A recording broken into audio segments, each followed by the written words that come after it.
Bem-vindos a mais uma produção audiovisual aqui do Talk Show da Graça. Hoje o tema será sobre o modernismo em Portugal no campo literário e, portanto, a nível geral darei só uma panorâmica histórica e depois iremos estudar o texto de um autor que é um modernista do tempo do Fernando Pessoa e do Mário Sá Carneiro, do Almada Negreiros, portanto, poetas e escritores que são também, como ele, modernistas. O escritor de que eu irei falar hoje será o Augusto Ferreira Gomes. Mas damos só, portanto, por início aqui umas noções sobre o modernismo em Portugal, que se desenvolveu no início do século XX até o final do Estado Novo, na década de 1970. O seu início ocorreu no momento em que o panorama mundial estava muito conturbado e, além da Revolução Russa de 1917, no ano de 1914 eclodiu a Primeira Guerra Mundial, como se sabe.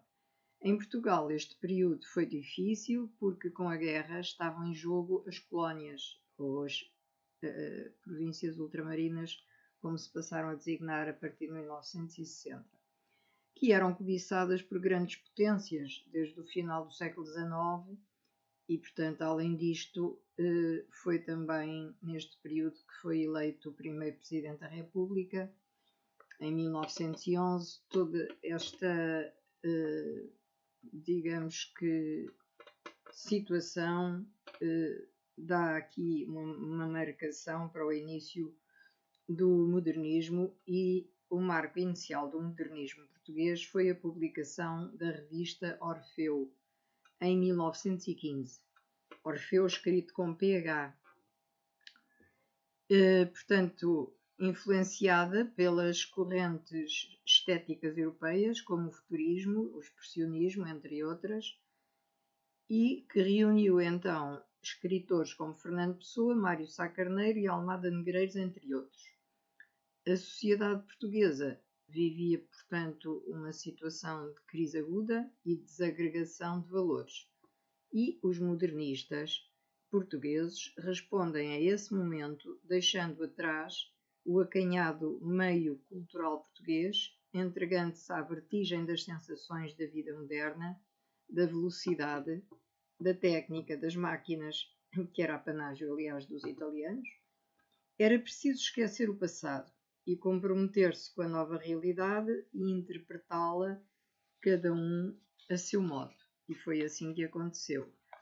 No caso do Augusto Ferreira Gomes, antes de ler o texto que ele escreveu, que se designa Por esse crepúsculo, a morte de um fauno, que é um texto que Augusto Ferreira Gomes ia contribuir para o terceiro número da revista Orfeu, que nunca chegou a ser publicada, só foram publicados 2 números. Apesar de repetidos esforços e anúncios, não foi publicado o terceiro número. Foi em 1983 que as provas tipográficas apareceram para esse número numa edição de reprodução fotomecânica. Este artigo que irei ler enfoca, entre muitas outras, a iconografia do fauno na cultura europeia contemporânea e as possíveis referências culturais do autor. Mas antes disso, então, falemos da biografia de Augusto Ferreira Gomes, que era bastante amigo de Fernando Pessoa e que nasceu em 1892, tendo falecido em 1953.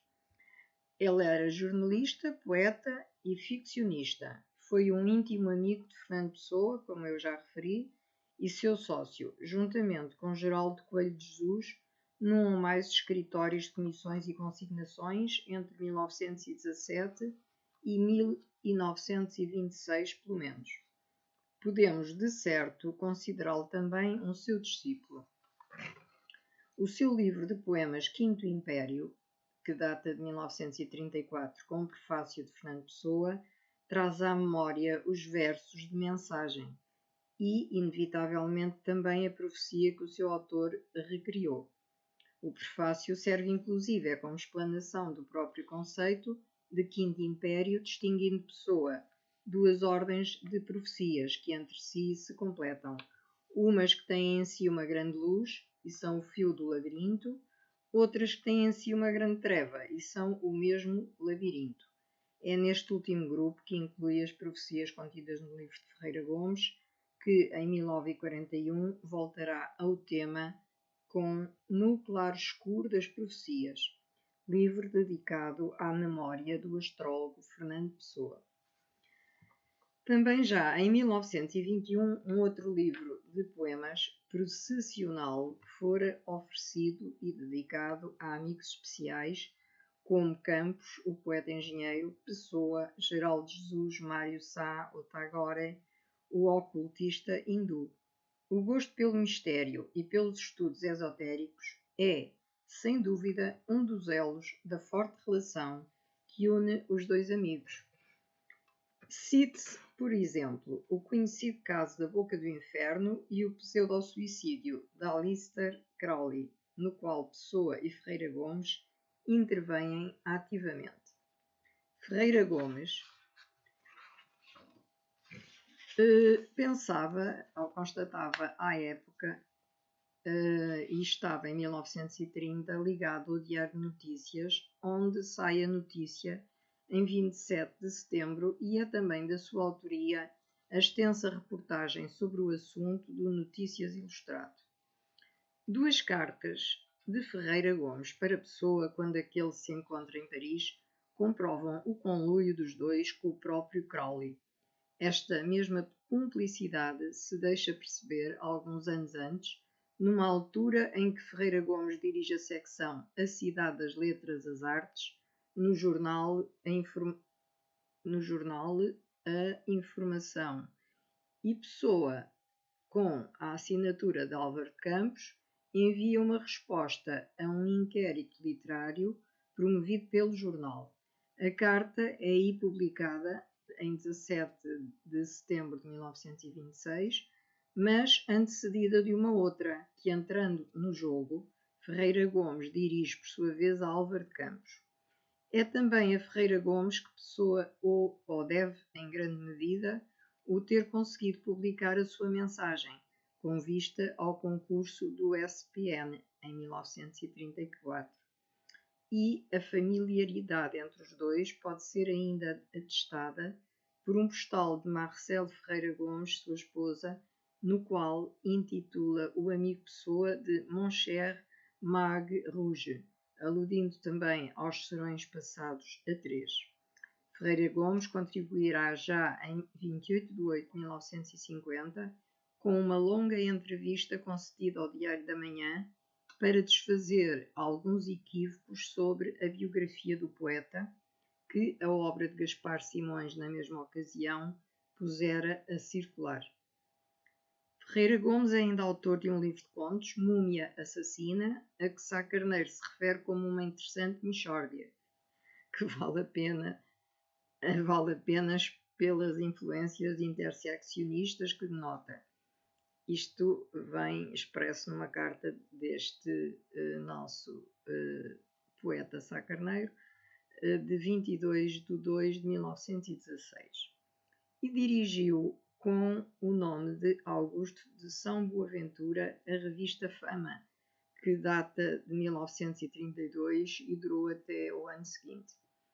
Dirigiu com o nome de Augusto de Saaventura essa revista Fama, na qual Pessoa publicou O Caso Mental Português, número 1, e o que um milionário americano fez em Portugal, a colónia infantil McFadden em São João do Estoril, no número 4.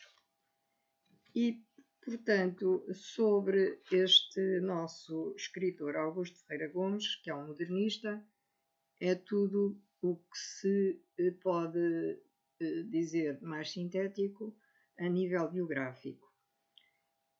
Agora, este texto que irei ler e que não chegou a ser publicado no número 3 da revista Orfeu e que se denomina, como já disse, por esse crepúsculo, a morte de um fauno,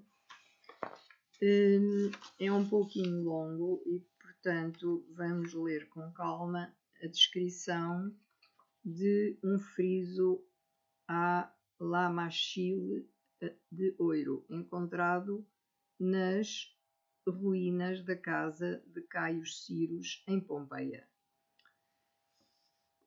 Portanto, isto a nível de modernismo aparecem muitas citações e inclusões de termos e palavras e ideias do classicismo. E, portanto, vamos ver o que é que este autor, este Augusto Ferreira Gomes, nos diz sobre este texto. Por esse crepúsculo, a morte de um fauno, 3 pontinhos. 3 pontinhos, portanto, reticências. Pelo céu de turquesa havia muito que a faixa magenta do sol se levantara, quando da orla do bosque de loureiros, que ao longe se espreguiçava, um grito partiu cortando o ar fresco daquela tarde lilás. Lá ao fundo, para trás dos novelos escuros das serras, uma chuva de opalas e lincúrios jorrava centelhas em gritos de rubro e de esplendor. Era como um mar que ardesse, e sempre mais, numa ruiva apoteose, como se ondas fossem desse mar, tudo iluminavam com a magia do seu brilho. Rezavam numa prece de sonho nuvens de alabastro, e sonâmbulas seguiam guiadas por um vento morno que, vez em vez, erguia da planície nuvens de oiro acendrado e num vago perfume fazia ondular a água silenciosa da lagoa azul, fazendo tremer a sombra verde-negra de 2 ciprestes cismáticos e esguios. Portanto, uma perfeição formal muito grande e uma rebuscada escolha de adjetivos, substantivos também, mas de adjetivos, para qualificar, portanto, os nomes que está, portanto, a divagar sobre eles. Débil como um gemido de pálida enferma tocada pelo outono, agora sentia-se longínqua e melodiosa uma flauta, e também pelo céu, num arranco, a cavalgada de ouro galopou um instante. Gemia pelo abraço do vento, agora mais forte, o bosque imponente, como um cíclope adormecido, e novamente, agora mais perto, silvou estridente um grito da flauta, como num apelo. Rumorosamente, primeiro na distância, depois mais perto, um gargalhar vibrante, como o chocar de cristais, arrepiou aquele lugar ermo, e ninfas de mãos brancas e olhos de ónix, flexíveis como giestas, surgiram dos loureiros. Embalsamava o ar um perfume pagão, e as ninfas de mãos brancas e corpos cor de nardo pararam com o espanto velando-lhes o olhar, escutando silenciosas a flauta flébil, agora moribunda, e quando os últimos sons se perderam ao longe, nos seus corpos coruscantes de luxúria, um frémito passou. Um bando de aves doiradas voava sobre a lagoa, e do alto de um cipreste um corvo sonhador, em gritos sinistros, evocava a treva. Portanto, um texto muito bem escrito e que apela aos sentidos. Rumorosamente, primeiro na distância, depois mais perto, um gargalhar vibrante como o chocar de cristais arrepiou aquele lugar ermo, e ninfas de mãos brancas e olhos de ónix flexíveis como giestas surgiram dos loureiros. Embalsamava o ar um perfume pagão, e as ninfas de mãos brancas e corpos cor de nardo pararam com o espanto, velando-lhes o olhar, escutando silenciosas a flauta flébil, agora moribunda, e quando os últimos sons se perderam ao longe, nos seus corpos coruscantes de luxúria, um frémito passou, um bando de aves doiradas voava sobre a lagoa, e do alto de um cipreste um corvo sonhador, em gritos sinistros, evocava a treva. Portanto, este parágrafo foi lido repetidamente para que vejam a forma e o sentido implícito das palavras do escritor. Portanto, agora vou prosseguir. Novamente, o som longínquo da flauta mordeu o planalto e, num chocar de curvas, as ninfas romperam num bailado de perfume em passos aéreos de camélia em flor. Depois, mais uma vez, a flauta cessou. Agora, junto da lagoa, as romanzeiras abriam os seus pomos e desses frutos de ouro caía uma chuva de rubis. E sôfregas, as ninfas sequiosas, abriam os rubros lábios e deixavam que os bagos neles entrassem como gotas de sangue. Algumas bagas caíam nos seus peitos e, alegoria majestosa, confundiam-se com os rígidos bicos desses seios perfeitos, como os limões do Líbano. Uma romã tombou e, rolando, foi qual o pomo que venceu Atalanta, até cair na água perfumada da lagoa, e duas ninfas correndo foram mergulhar os corpos de âmbar naquela água azulada de mistério. Quando outra vez silvou ousada a flauta na floresta, e então todas, bando de cotovias alvas, correram para ela. Agora a flauta perfumava o campo com a mágoa crescente de uma canção pagã bordada de tragédia, riscando como um punhal os ouvidos daquelas que corriam. E a uma, ansiosa, lúbrica, as ninfas perguntavam: quem será? Será belo? Portanto, elas achavam que seria um homem que estava a tocar a flauta.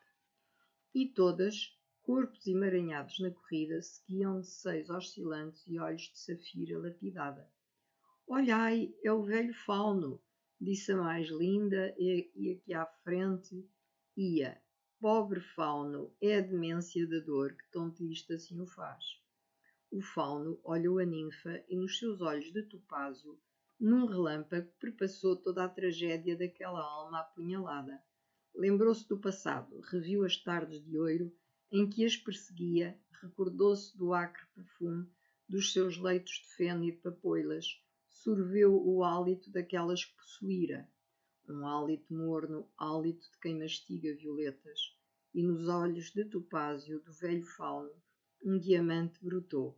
Depois, sereno, olhar impenetrável, pegou na flauta e, mais magoada que nunca, uma canção surgiu, e as ninfas de mãos dadas, em cadeia de jaspe, balançaram os corpos no compasso vago, mórbido, desse baile de morte. A tarde, magoada pelo vento, ia seguir para longe, e as ninfas bailando davam a impressão de estátuas saídas dos maciços numa alegoria melancólica ao tombar da sombra. E sempre, sempre iam bailando. Lá longe, para trás do planalto e do bosque de loureiros, um combate de gládios de ouro surgiu, e ao fim o vencido, em borbotões sanguíneos, tombou exangue num leito de antracites e rubis.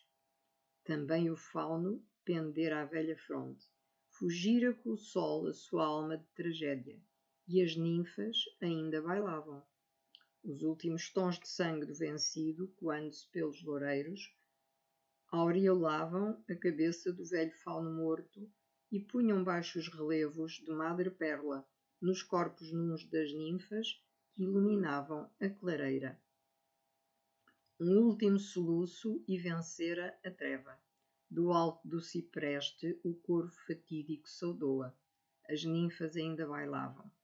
Bandos de insetos luminosos vêm coroar-lhes os cabelos soltos, e elas sempre, sempre bailando em volta do velho fauno. A lua irrava doida pelo parque da noite. E, portanto, isto está assinado pelo autor, Augusto Ferreira Gomes, e foi escrito na herdade da Irinha, em Odmira, em outubro de 1916.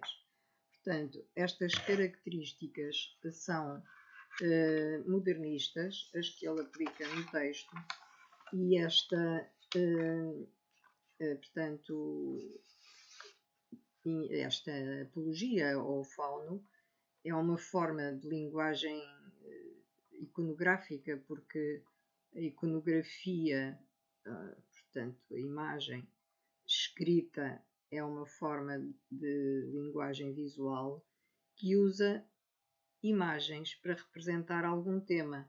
E esta iconografia estuda a origem das imagens e como elas são expostas e formadas. Digamos que era hábito haver na Europa esta iconografia da imagem do fauno. Era, portanto, a imagem do fauno era uma forma de iconografia europeia. E outros escritores que não os portugueses também usaram muitas vezes a imagem do fauno, que também foi transplantada para o cinema. Nós temos um filme feito por um produtor não, realizador madeirense, que trata da perseguição de um fauno a uma jovem que foi visitar a Madeira com seu pai, e portanto era um tema comum, o tema do fauno, nesta época, e portanto é um tema iconográfico e é bastante original, e portanto lemos e ficamos com a ideia de um texto modernista, de um autor que para muitos, este Augusto Ferreira Gomes, seria de certo desconhecido. Numa próxima live falarei de outros autores e textos de outros autores conhecidos e lerei esses textos. Boa tarde então, até à próxima live.